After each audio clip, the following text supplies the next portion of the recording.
Pero, like what you've said, hindi pa nagbabago ang decision mo. UM pa rin ang gusto mo. At for sure, ikaw, Pacific Macta pa rin ang prediction nyo, no? So, para sa mga viewers din naman natin dyan, ano nga ba ang pine-predict ninyo? Sino nga ba ang mananalo sa dalawang teams na to? Dahil magsisimula na tayo sa Port at PM.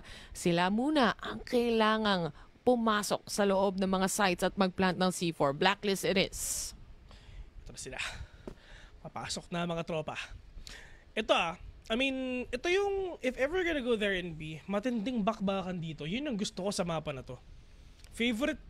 One of my favorite map actually. And if ever the site, di rin talaga kasi ang matinding bakbakan nga talaga yung mga pinapakita mo, lalong-lalo na pag sobrang solid ng utility play nyo. Diyan tayo nakakita ng mga CCTV plays. Yung lahat na ng camera lumalabas para lang malaman natin kung ano nangyayari. But look at this. First pick-off mula sa side ng UM. And that is towards one of the players na nagpa-pop off sa map 2 kanina. Si Zik, mawawala muna dito. Tatlo ang pumuposisyon when it comes to B connector. Pero nakaabang si KLB kung sakasakali man. The pinch play coming in from KLB punishes Justin. Pero Aldrin, quick on his toes, securing 2 kills bago siya mawala. Revenge is alone. 3 versus 1 with the Omo on hand. Less than a minute left in the clock. Dolph just literally right in front of him. KLP on the other side, the enemy know as well with the verticality. Pero eto na yung trade-off. Meron ba? Wala. Binibigyan nila ng space si Revenge, which is ito yung nakakatakot. The more space na nakukuha ni Revenge, the more momentum na nababalik din sa kanya. I wonder when it comes to rotation. Na-timingan si Dolph doon. Nakatawid na yung bunny hop niya before siya mag-swing out. Not knowing na nasa likuran niya na pala si Revenge dito. Magkakaroon nga siya ng space at mukhang long range pa yung pwede niyang kuning duel dito bago pa makarotate si No. Pero sakto lang din yung timing ni No. Hindi siya nakita sa pag-akyat dito ni Revenge at mukhang malilikuran si Revenge dito, Bessie. Hindi alam ni Revenge. Walang kaalam-alam si Revenge na nasa likod lang niya. Pero flick sana. Pero pagkakita ka ni No, kitang-kita na niya kung nasa ba yung kalaban niya. Pero yun yung sinasabi nga natin. The more na space na nakukuha nga dito ni Revenge is talaga mas nagiging deadly nga siya. Nahuli niya yung pangalawang kill, but no, buti na lang alam niya kung saan titingin. Si Revenge, nagulat siya. Alam mo yung sabi niya? Ano? Ha! Nandun ka na pala. Nakatawid ka na pala, sir. Dahil literal, yung round na yun nabuo sa timing. Mula sa UM at PM, nagka-timingan lang yung dalawang teams dito. At mukhang sa UM pumabor ang first round natin. Ngayon, for Pacific Macta, they will revert back on their default play. At si Zik, yet again, all the way from LA. Nako, nasa lower antipolo pa siya mga tropa. Pero less than 2 minutes left in the clock right now. Ang PM, papasok na. Ang importante, yung PM, 1 na. Pag 1.5, Diyos ko, spicy na. 4 versus 3 already. Yung mga tropa natin, literal, na gutom na. Pero KLB, sisingit ata siya. Titingin siya, spray and pray. Si Justin muna mawawala. Pero Revenge naman ulit mag-isa. 4 pa ang katapat niya. Di nila in-expect na it's a crossfire from No. And also one player mula sa side ng UM dito at Bessie. Kung map number 1, ganito yung performance ni No, tas dinala niya sa map number 3 kung kailan importante pa. Nakakatakot para sa side ng Pacific Macta. And like what you've said, talaga yun ang yung kinakatakutan na natin. It's all about the momentum shift nga talaga. Pero Diyos ko po, lahat sila sabog na. Yung mga players dito ng UM, no, yung tatlo wala na. Pero si Aldrin, low on HP. Justin, nakadalawa pa. KLP, isa ka pa. Dolph ang natira. Pero Justin, halika, akin ka. 2-1, and finally, with the aggression na pinakita dito ng Pacific Macta, hindi nakaisa ang UM kanina. 2-1 it is. At itong default play nila, no, gumagana naman kasi lalo na kung meron silang nakahanap na first pick off. Pero gapang, papunta sa mid hanggang A connector. Yan ang pinapakita ni Aldrin right now. Walang nakaabang. And usually, makikita natin na malaking point of contention itong link natin. Kaya pinapaulanan din to ng utilities kahit bala. Minsan. At napakahirap nga talaga mga tropa. We have no idea kung sino pa talaga ang pwede nga makakuha. Pero ngayon, mga tol, they know how to defend the throne. And for Pacific Makta, it's just them trying to destroy that as well. Justin gonna push in already. May makikita ba siya? Pero wala ata nag-mid control sa mga kalaban niya kasi lahat sila nag-hold back pa. It's more of a play for picks pa rin, syempre. Lalo na damage has been done sa ilan sa mga players dito. Kagaya na lang ni Justin, kagaya na lang din ni KLB. Pero tignan mo naman, pagtitiis mula kay Aldrin. Pag ito, ginawa mo, alam mo may patience. Oo. Eto na, tignan natin kung talagang pasensyoso siya. Kasi si Louie hindi na. Pagdating nga dito sa game na to mga tol, 4 vs 3 already, ramdam ng UM yung pressure na nilalabas nga dito ng Pacific Makta. Pero pagdating ngayon kay Aldrin, handang-handa na rin siya. 3v3 swing out mula kanino ang makikita natin? Is it Aldrin or is it Dolph? Alam naman natin na kailangan lang nila mag-hold on to positions here dahil ang Pacific Makta ang kailangan makahanap ng site to take. Pero mukhang nagkakaambahan lang pagdating sa mid at si Dolph ang mawawala doon. Yun na nga, matinding ambahan talaga ang nangyari. Nagkabugbuga na, revenge. Low on HP, but now KLB nandyan siya para kunin ka nga. Pero dire-diretso sila, papuntang B mga tropa. Spray and pray, KLB nag-aantay. Psych nakuha, Aldin as well. UM lumalamang paulit sila. 3-1 already sa round na to mga tol. And it's just Ubek Maniac. To be honest, every round really have no idea or clear view kung sino pa talagang kung sino yung lamang sa posisyon, no? Oo. Hindi mo malaman. Kahit na may minimap and posisyon na parehas pa rin silang hindi mo malaman kung sino yung mananalo dun sa positioning na yun. Kagaya na lang nung Aldrin plus Dolph na fight na nakita natin sa mid-doors kanina. But with one man down, dahil si Revenge nakapitas ng isa, may iwanan sila ng may disadvantage at may butas. And onto themselves, there's a lot of smokes na nilalabas nga ng mga kalaban nila ito. But right now, pinapakita nga nila, it's just Pacific Makta trying to get a hold for themselves. Now, we are really hoping nga na makapagsa sila dito ng isa, pero it's gonna be really difficult kung handang-handa ang Great Wall of Ubek Maniac. Iwan muna ang C4 sa spawn at mukhang ito na ang oras para pulutin to dahil kailangan ding magdesisyon ng Pacific Makta kung saan nga ba sila tutungo ngayon. Mukhang long A ang magiging puhunan nila. They have A connector control as well. Pero para kay No, dito pa rin sa B-Link ang inaabangan niya. Patience play it is na gagawin nga nila mga tropa. Pero eto na, mukhang papasok na ata sila. Napakadaming utilities ko. Lahat lumilipad na. Lots of flash already. Pero kung dito side nga ng Pacific Makta, medyo nagkakaambahan na nga papuntang A. Pero pagkatapos nun, nag-ingay, back away, or probably cut noise. Gusto sila pwedeng mag-rotate nga dito. Pero magre-reheat ata sila.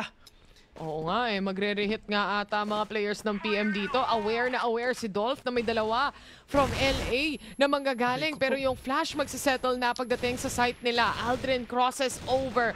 At hindi to nakita ng isang player ng UM. Kailangan mag-ingat ni Dolph dahil nakatawid na. Pero KLB makakasecure ng kill. Aldrin up top. And a good positioning. Justin spots one as well. Si JJ yon na huling player na. Here we go. 1 versus 3. Utility play, pwede pa. Pero yung triangle formation, men, handang-handa na. First contact dun sa may kaliwa at si Aldrin sa may kanan. Wala siyang ka-idea na meron pang tao dun. Pero asin yung swing, asin yung trade. Emva, nagpakita. Aldrin sa may kanan na tahimik lang siya kasi siya yung kukuha ng last kill. Pero kamunti ka na yun! Muntik pang ma-clutch out. Buti na lang. Aldrin quick on his toes, making sure na makuha niya yung trade bago pa makapag-reset kahit papano itong player ng UM na natitira pa. It's a 3-2. Lamang pa rin dito ang Ubek Maniac. At syempre para sa side ng Pacific Makta, nakakatakot pa rin yung mga ganong scenario. 3v1 mapupunta pa sa 1v1. Talagang sobrang scary, no? I mean, sa totoo lang, dito sa clutch potential itong dalawang teams na to, talagang ang hirap din talaga masabi. And ito yung one example na kahit 3 versus 1, it's gonna be really hard for you to tell on who's gonna win. Kasi clutchable lahat eh. Clutchable lahat indeed. Lahat halos ay nagiging clutch player na kapag kinekailangan talaga. Lalo na ito yung pinaka-importanteng mapa sa kanilang dalawa. No? Ito, salong-salo. Masakit. Kitang-kita niya na eh. Nice pass eh. Nice pass eh. Sushoot niya na lang eh. Kala assist na sana yun eh. Pero wala kasing ring eh. Kung meron, Diyos ko, 3 points na yun eh. 3 points talaga. Pero, ito na si JJ Helterbrad mga tropa. Nag-aantay nga talaga na pwede makakuha pero tamang ecoms muna sa gitna. Masakit yung damage na natanggap ni KLB dito ha. At super low HP siya. Pero doon, better possession, especially hindi na-anticipate or ina-anticipate naman ni NBA. Pero nga lang, kukonek yung shots niya. It's a 3 or it's a 4v4 still. Pero low HP yung dalawang mga players dito ngayon. Mula sa parehas na side, Sniper still in position here. And for PM, A site ata pupunta nila unless they revert back and take space pagdating sa B. A is the way. Pero pagdating naman dito sa may kabila, Diyos ko, lahat sila nagkakaambahan na sa gitna. 35 seconds remaining. Saan ba sila pupunta? KLB, umaamba rin siya. Pero Adil with a swing with a kill again. 4 versus right now. KLB is kinda low. Aldrin, talaga pinupusuan pa rin talaga na yung aggression nga talaga na hawak niya. Pero pagdating naman dito, si JJ, medyo kumukulit na rin siya. Medyo uma-advance na. Pero nakasalali nga kay KLB kung kaya pa ba. Pero si MVA nasa harapan nila, nakatuki pa. JJ will fall down to the hands of Aldrin. 3-3. Men, yung equalizer, eto na. Oo, equalizer mula sa side ng Pacific Macta. Ito na, naiintindihan na nila kung paano nga ba naglalaro dito ang UM and paano sila nakakakuha ng spacing. Mas bumibilis na rin yung pacing nila when we talk about it as well. Is it a rush towards B dahil walang tao dyan completely? Oh, ibang klase. No. Sabi kay Justin, no? Saan ka pupunta? Saan ka pupunta? Bigla siyang nawala. 5 versus 3 already. Sabi ng UM, bawas naman daw kahit armor lang, sabi nila. Bigyan mo ng context si Louie. Kasi question mark na lang ang sagot niya. Dahil dito, 5v3 ang naiiwan at natitira. UM lamang na lamang pagdating sa tao. But then again, kaya na sabi natin kanina, clutchable sa lahat ng mga players doon. Pero with no getting 1 kill more, may iiwanan sila ng dalawa. NBA towards mid at alam na alam nila yung positioning na to. Kailangan nilang maipit to kahit papano. Zik, may hawak ng C4. Sama-sama para sa side ng PM ngayon pero scattered around itong UM. Sama-sama. Mga tropa, yung apat ito sa side nga dito ng UM, lahat sila dire-diretso lang mga tol. Pero pagdating naman dito nga sa PM, oh no, delikado yung dalawa kasi nga kulang na kulang sila. Utility play lahat na. JJ nasa harapan nila, nakita nga yung ulo, medyo wide swing lang sana. Pero hindi sila nagkakatabaan kahit konti. Pero dire-diretso na yung mga tropa, Diyos ko. Lahat sila namumuti na mga mukha nila kasi solid talaga yung flash na ginagawa nga nung kalaban nila. UM, 4-3. Mag-chest na lang kaya kayo, o Toscoy, no? Nagsasalit-salitan lang sila ng scoreline dito talaga eh, no? Toscoy na lang eh. Double AWM. Yan ang magiging sagot dito ng UM. Mahahanap mo nila yung first pick-off dahil yung unang sniper, nabura na. At si No, na-shutdown na rin dito into a 1-to-1 trade. It's a 4v3. And B-site, nirotatean na rin fully ng UM right now. Oo. And ito I mean, sa totoo lang, pustahan tayo, PM's round to. Lamang sila sa tao, posible. Pero posible. clutchable. Oh, clutchable. Clutchable indeed. Winnable. Tapos kung pwede, alam mo ang tawag doon? Ano? Viable. Tama. Pero syempre, pag natalo sila, masyado silang vulnerable. Tama yan, Bessie. Eto na. Tapos vlog kunyari, pag one player remaining, alam mo ang tawag doon? Ano? End the ball. Marami!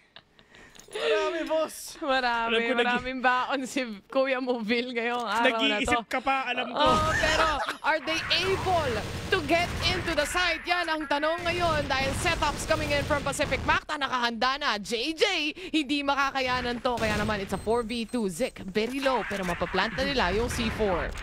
Meron pa silang utility dito, so ang tawag doon, flashable. Dolph, andyan na, nagbabantay na with the spray and pray already. Dolph, nakadalawa pa. 2 vs 2 already. Mga players nga ng PMO, no, delikado nga sila kasi dalawa lang dito ang natitira, 25 seconds. And mga tropa, kailangan na mabago ito. Yung oras, ang kalaban nila, nag-swing. Lahat sila, 1 vs 1. Dolph and NVA ang natitira. Pero yun nga, pagka-swing ni Dolph, nakuha na, swingable, winnable. Swingable. Swingable. Diffusable, mga tropa. May pilit lang, may singit lang. Pero ganun din literal ang ginawa ni NBA. Gusto niyang pilitin paglaruan. Yung oras, laruin. At least yung angle na hinahawakan niya doon. But remember, from map number 2, hindi pa siya masyadong, kumbaga, mainit pagdating sa tutukan, di ba? And for UM, tinake advantage nila ito. Double AWM para sa side naman ng PM at si KLP na lang muna ang magsa-sniper ngayon. Okay, palit pato. Talaga hindi narinig yung gano'n. Palit pato muna sila. Magbabago muna sila ngayon ng baril in order for them na makadiretso yung iba. Pero ngayon mga tropa, kung papasok na ata sila, Diyos ko, ito na. Just PM trying to bombard UM with all the nades. MVA will catch one. Will catch three actually. It's all up to No. NJJ, 2 vs 3, winnable pa.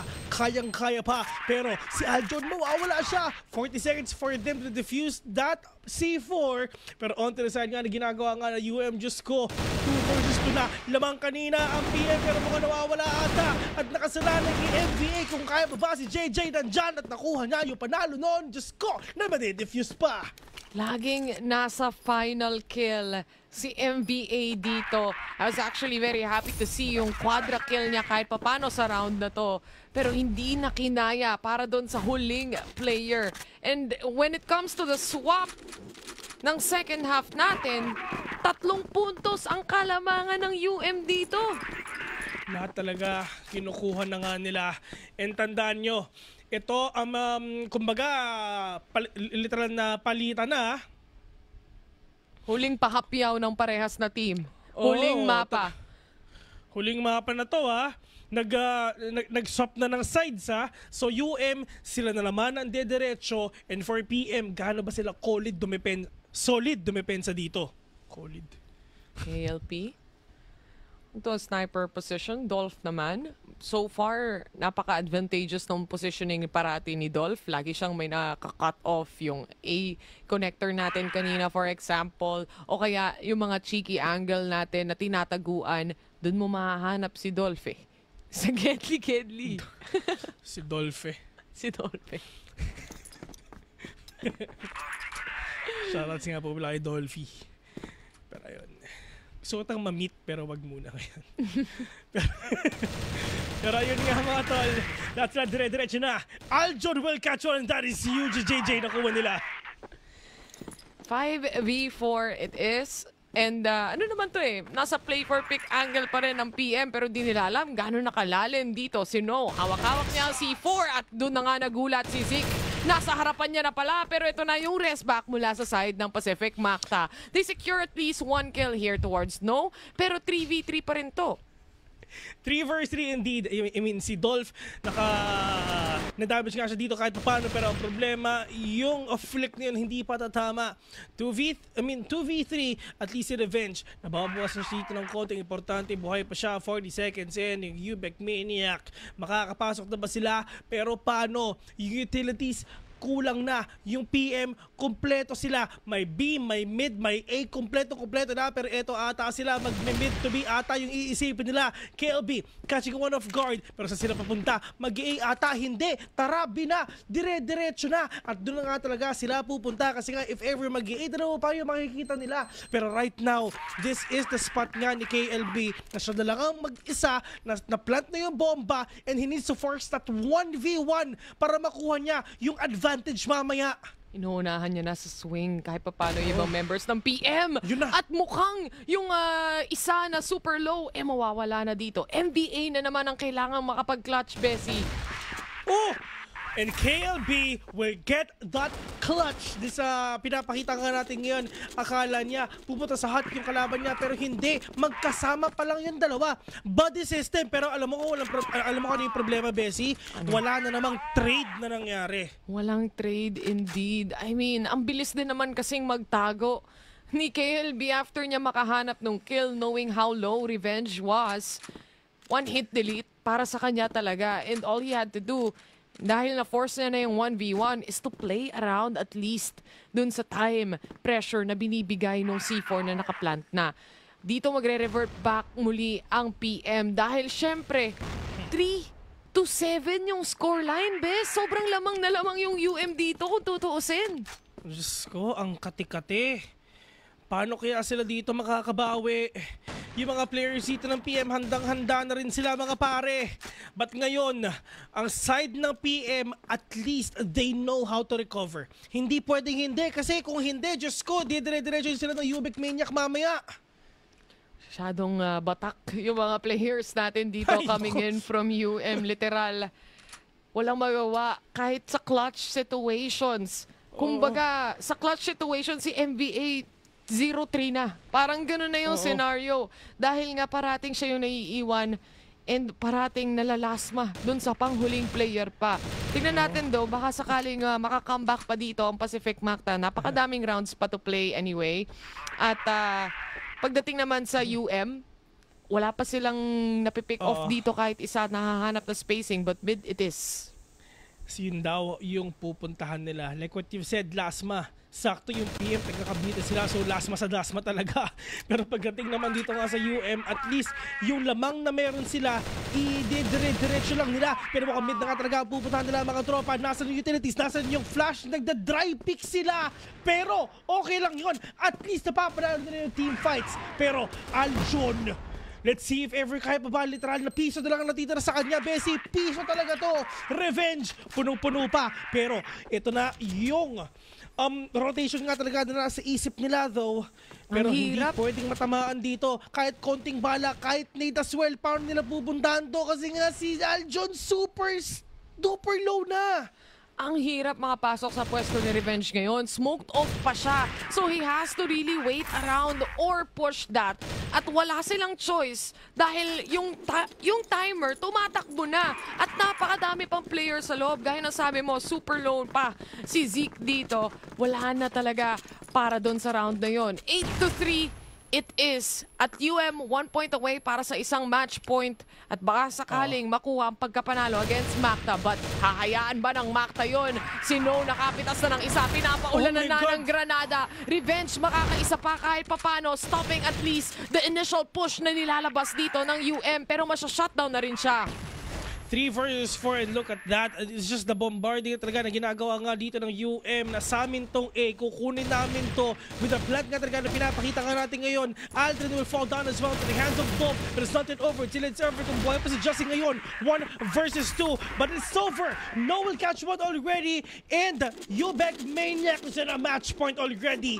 Isa na lang ang kailangan nila. At yung reverse sweep na nasa isip ng Pacific Macta, madedenay na. Ito 9-3 yung score nila. Kumbaga, ang BM napako sila sa 3. Pero, didire-diretso na nila mga tropa. Lahat sila, wala nang intro pa, talagang barila na. Adrian, kita nila yung bomba. Tatama sa kanya. Ang daming front talaga nila sa harapan nila mga tropa. Pero yung swing na ginagawa talaga ng UM dito, sobrang solid na. KLP will catch one. KLB as well. Pero it's all up to Revenge. He's super low in HP. And KLB will